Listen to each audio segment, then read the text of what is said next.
Do you know somebody called Jayesh Saini? Anywhere you hear the word whistleblower, then one man clicks in your mind immediately. Though I'm very mindful of my security at the moment because I have received Nelson Amenya, the fearless man who stood against giants. From exposing the Adani scandal to uncovering the SHA dealings, Amenya found himself entangled in legal battles, facing off against one of the most powerful businessmen, Jayesh Saini. Jayesh Saini. But today, the story takes a new twist. Nelson Amenya has won his case in a French court. But before we get to the ruling, let's rewind and understand how it all began. Nelson Amenya first made headlines when he boldly blew the lid off one of the biggest business political scandals in Kenya. We face as a set of allegations.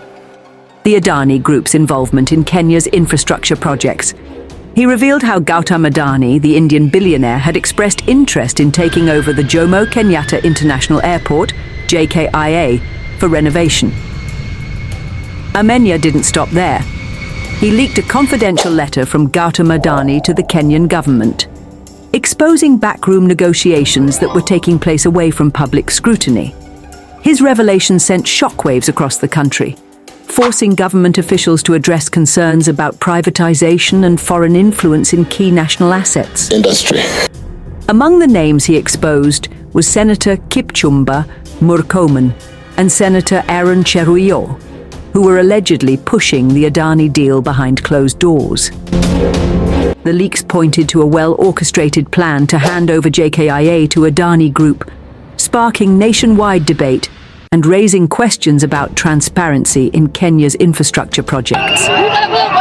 After shaking up the Adani deal, Nelson Amenya turned his attention to yet another major scandal. SHA Healthcare Associates, a company linked to Kenyan billionaire Jayesh Saini. SHA had been awarded multi-billion shilling tenders in Kenya's health sector, despite allegations of irregularities and questionable business practices. Industry. Amenya, through leaked documents and whistleblower reports, exposed how SHA was securing government contracts under dubious circumstances.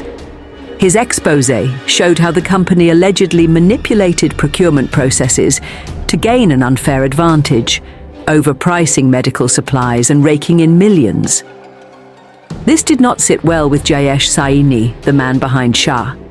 Furious over the allegations, Saini decided to take legal action, not in Kenya, but in France. He sued Amenya for defamation, seeking to silence him once and for all. For months, the legal battle between Jayesh Saini and Nelson Amenya raged on in the French courts.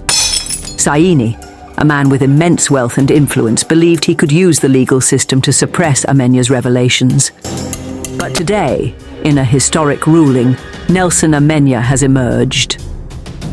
In a major legal victory for whistleblowers and free speech, the French court has dismissed the defamation case that businessman Jayesh Saini filed against activist Nelson Amenya. This ruling affirms that discussions on matters of public interest, especially those involving corruption and governance, are protected under free speech laws. Jayesh Saini, the proprietor of Dinlas Pharma and Bliss Healthcare, took legal action against Nelson Amenya over a series of social media posts that exposed alleged corruption in Kenya's healthcare sector.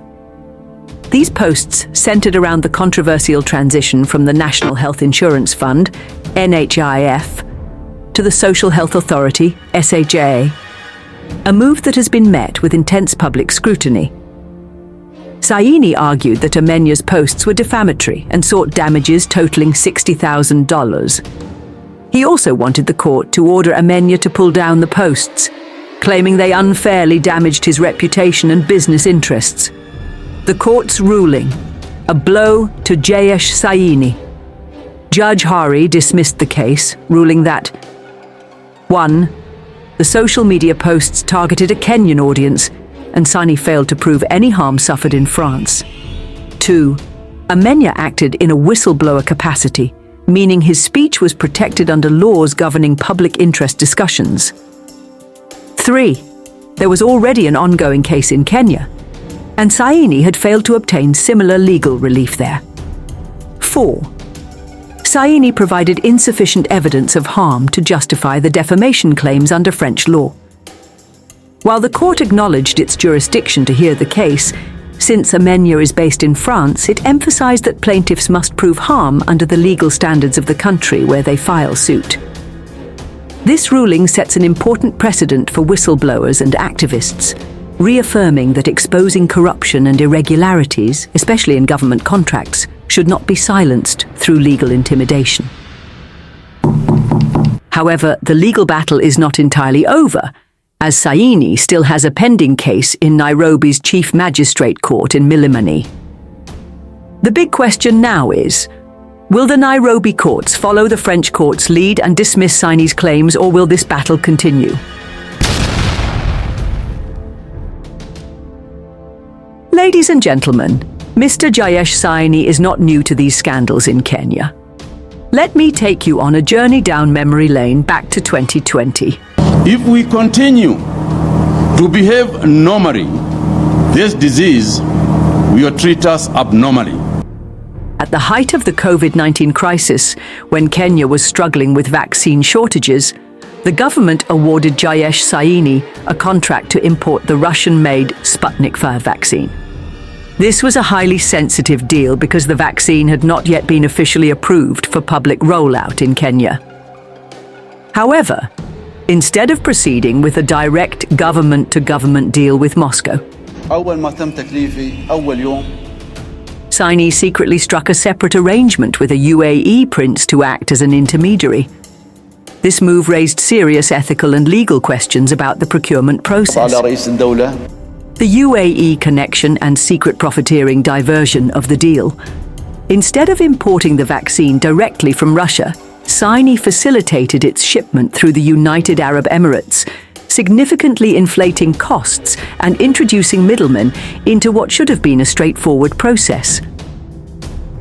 Reports from the Moscow Times indicated that negotiations shifted to Dubai, where Saini allegedly brokered the deal behind closed doors with UAE elites, raising suspicions of kickbacks.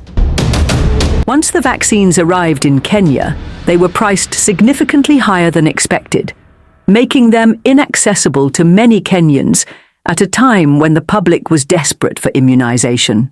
While the Kenyan Ministry of Health initially denied involvement, documents later surfaced showing that Saini's company had received official clearance to distribute the vaccines, despite bypassing proper procurement procedures. In an explosive exposé, the Moscow Times reported that Russia had never intended for the Sputnik V vaccines to be sold at such inflated prices in Kenya. The Russian manufacturers were also caught off guard when they learned that their product had taken a detour through the UAE instead of being delivered directly. The revelation sparked public outrage, but like many corruption scandals in Kenya, it was quickly swept under the rug. No arrests were made, and Saini continued to do business as usual, securing more government contracts in the health sector. Fast forward to today, and Jayesh Saini is still fighting legal battles over his business dealings, this time against whistleblower Nelson Amenya. The French court may have dismissed his defamation suit, but this Sputnik V scandal serves as a reminder of Saini's history of questionable dealings in Kenya's health sector.